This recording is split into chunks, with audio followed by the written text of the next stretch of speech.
kemarin kita sudah membahas tentang profil pelajar Pancasila. Nah, di mana di dalam profil pelajar Pancasila itu ada 6 karakter. Nah, ibu-ibu ada yang tahu karakter-karakter pelajar Pancasila? Bisa sebutkan kepada saya. Ya, Bu. Bertakwa dan beriman kepada Tuhan Yang Maha Esa, Bu. Ya. Kemudian ada mandiri, kreatif, bergotong royong, dan bernalar kritis dan kreatif. Ya, kritis dan kreatif. Ya.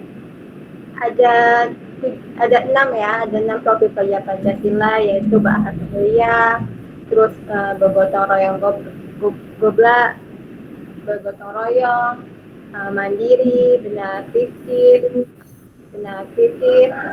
kreatif, dan maaf ibu-ibu kalau misalnya suara saya agak kurang kalimat-kalimat saya agak kurang bagus didengar. Enggak apa-apa, Bu. Enggak apa-apa, Bu Irma. Lanjut. Kedengaran, Bu. Dengaran, Bu. Nah, saya akan mempresentasikan materi ajar hari ini.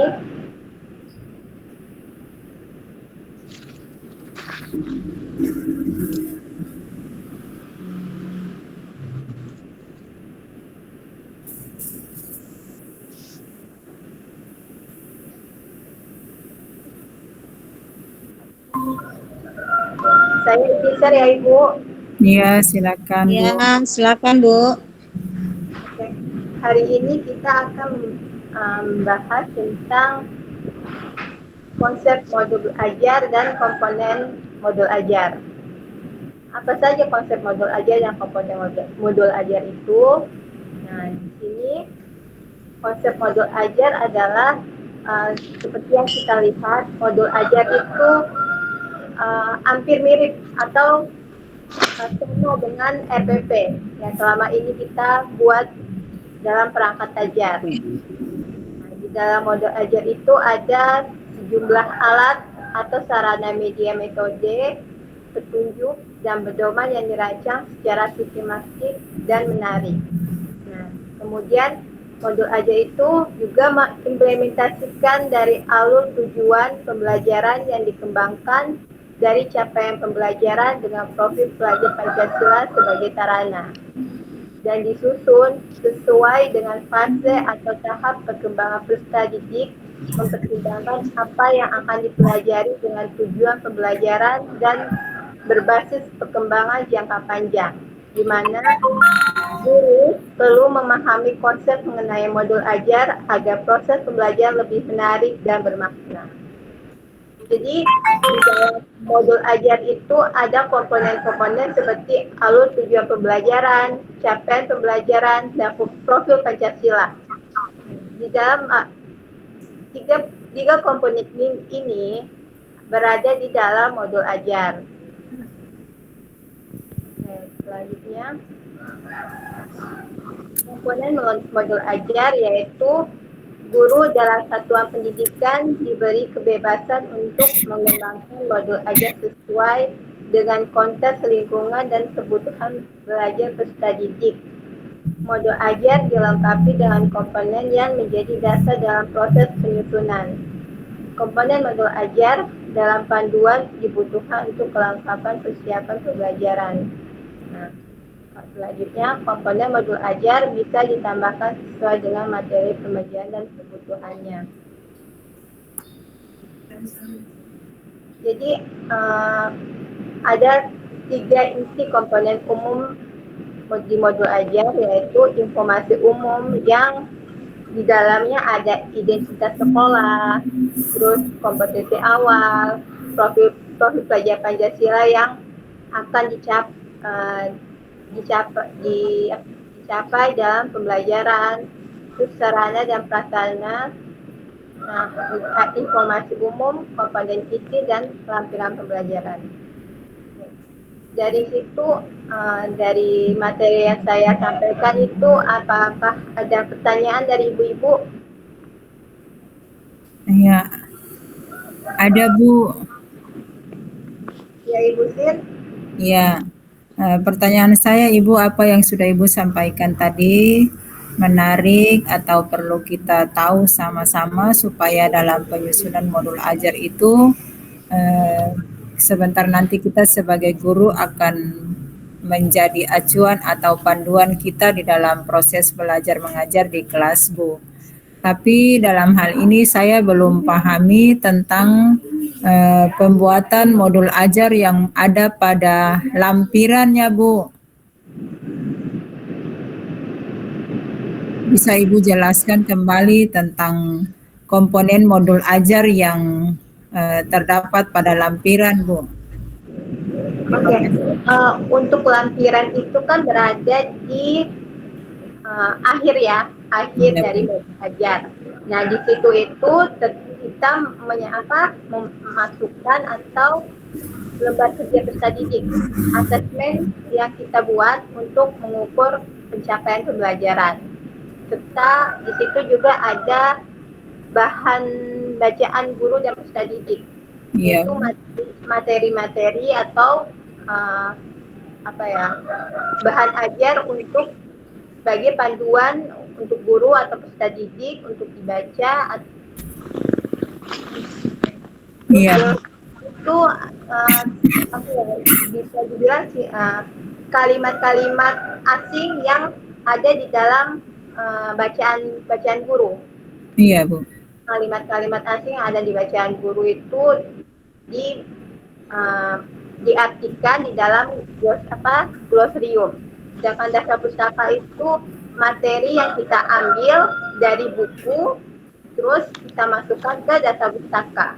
Oke, Bu. Ya, makasih Bu atas apa yang sudah Ibu jelaskan pada saya terutama agar bisa dilanjutkan untuk bisa dibuat modul ajar sebelum mengajar di kelas, Bu.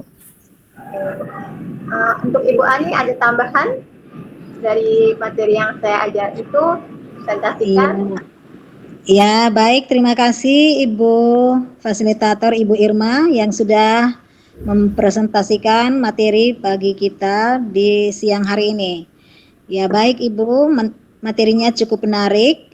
Ya, berkaitan dengan ini Ibu, modul ajar atau RPP yang biasa kita Bu, sebelum kita masuk dalam kelas, sebelum mengajar itu kita harus buatnya sesuai dengan waktu ya.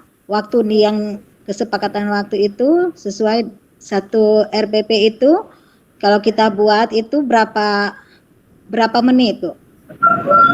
Ya, Ibu. RPP yang kita mau ajar untuk kelas itu, kalau kita mau masuk kelas, sebelum kita masuk RPP-nya sudah harus ada ya Bu ya.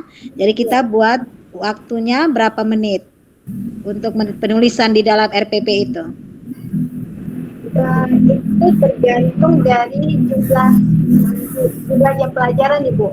Kalau IPS kan tidak salah jumlah jam pelajarannya itu 144. Itu kalau tidak salah ya Ibu. Jam mata pelajarannya itu kalau di IPS 144. Nanti Ibu tinggal bagi saja mana mata pelajaran yang menurut Ibu panjang penjelasannya atau mana mata pelajaran yang menurut Ibu singkat. Jadi kalau misalnya mata pelajaran yang materinya panjang, Ibu bisa menaruh sekitar 2 jam atau 2 jam dikali berapa pertemuan atau 2 jam misalnya kalau misalnya materinya itu singkat, Ibu bisa satu jam itu kan sekitar 60 menit. 60 menit itu dikali berapa kali pertemuan. Oke, baik Bu. Berkaitan dengan alokasi waktu ya cukup jelas Ibu dari penjelasan Ibu. Terima kasih Bu. Kalau mungkin Ibu Sin ada tambahan dari pertanyaan dari Ibu Ani? Iya, kalau menurut saya pembagian jam pelajaran itu yang mana kita tahu bersama bahwa IPS itu dikasih waktu 4 jam. ya dikasih jam per minggu itu 4 jam tatap muka, dalam sehari itu 4 jam.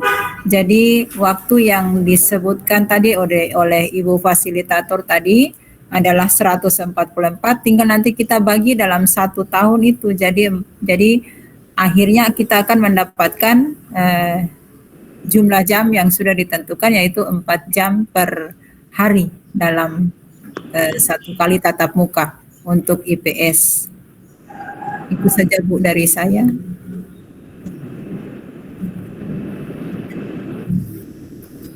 Dikembalikan ke Ibu fasilitator. Ya, ya seperti yang Ibu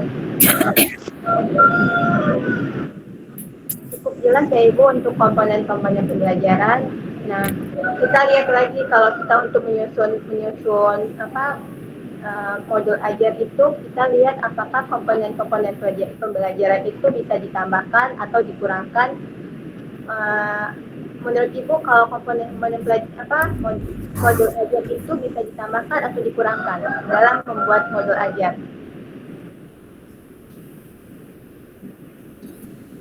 Ya, kalau menurut saya kan 4 jam itu bukan berarti kita akan pakai semuanya dalam tatap muka, tapi nanti kita harus membaginya karena nanti ada jam, misalnya tatap muka 2 jam, 1 jamnya kita misalnya melakukan pengamatan, 1 jam lagi kita melakukan atau melaksanakan hasil di pengamatan itu. Jadi 4 jam itu kita bagi, jadi tidak full semuanya adalah tatap muka. Itu menurut saya, Bu. Karena kan nanti pembelajaran ini yang sudah kita pelajari sebelum-sebelumnya bahwa pembelajaran yang memerdekakan peserta didik. Jadi tidak harus 4 jam full mereka di dalam kelas. Tapi 2 jam misalnya di kelas, 1 jamnya di mana lagi, misalnya kita bawa anak-anak kemana, kemudian 1 jam lagi tugas mereka untuk merancang atau untuk membuat hasil daripada apa yang sudah dilakukan di lapangan, dalam hal ini pengamatan misalnya.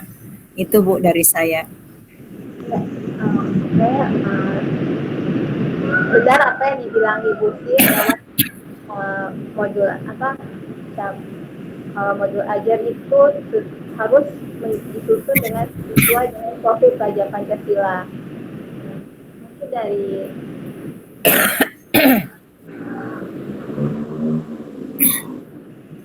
setelah apa yang kita pelajari hari ini, mungkin cukup paham ya Ibu tentang modul ajar.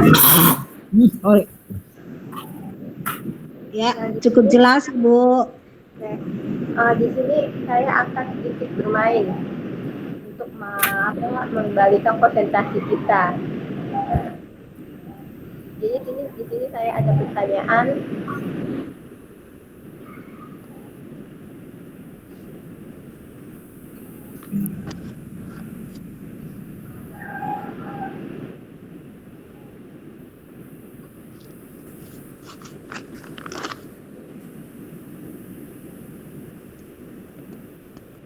Saya ada pertanyaan buat ibu-ibu.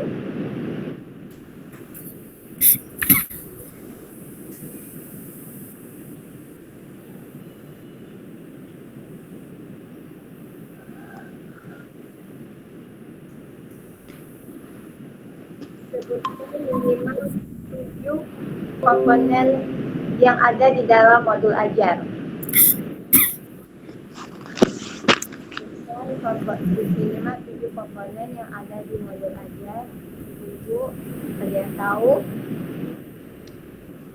Komponen yang ada di modul ajar Ibu ada 3. Yang pertama, identitas sekolah. Yang kedua, profil awal. Dan yang ketiga, profil Pancasila.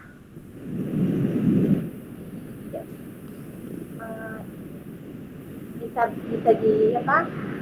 itu juga bisa masuk dalam komponen modul ajar.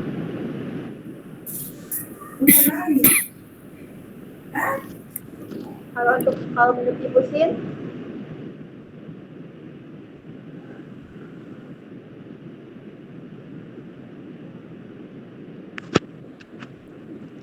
kalau menurut Ibu Sin ada tambahan?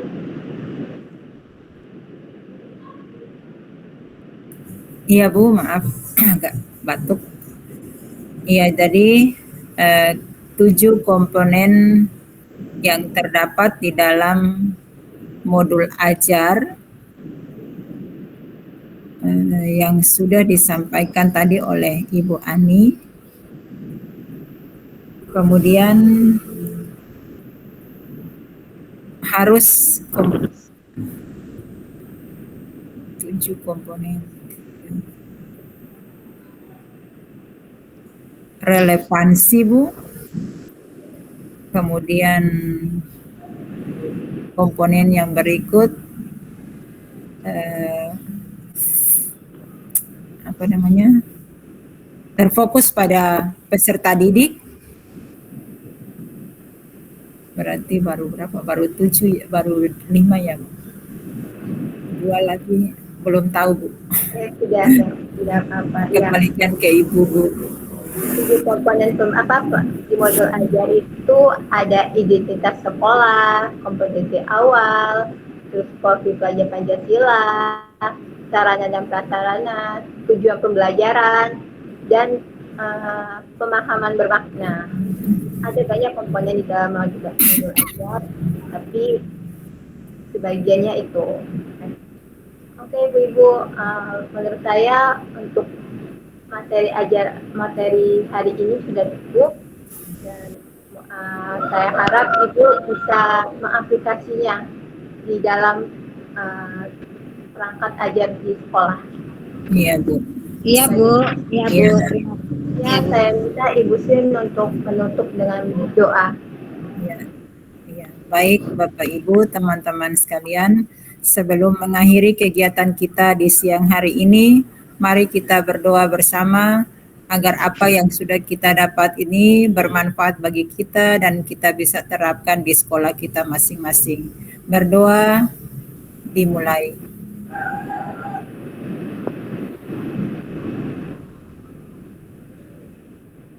Selesai. Terima kasih Ibu-Ibu, sampai ketemu di lain waktu. Bu Irma, terima kasih Ibu Iya, Sin. terima kasih juga Bu Ibu. Iya Bu, terima kasih.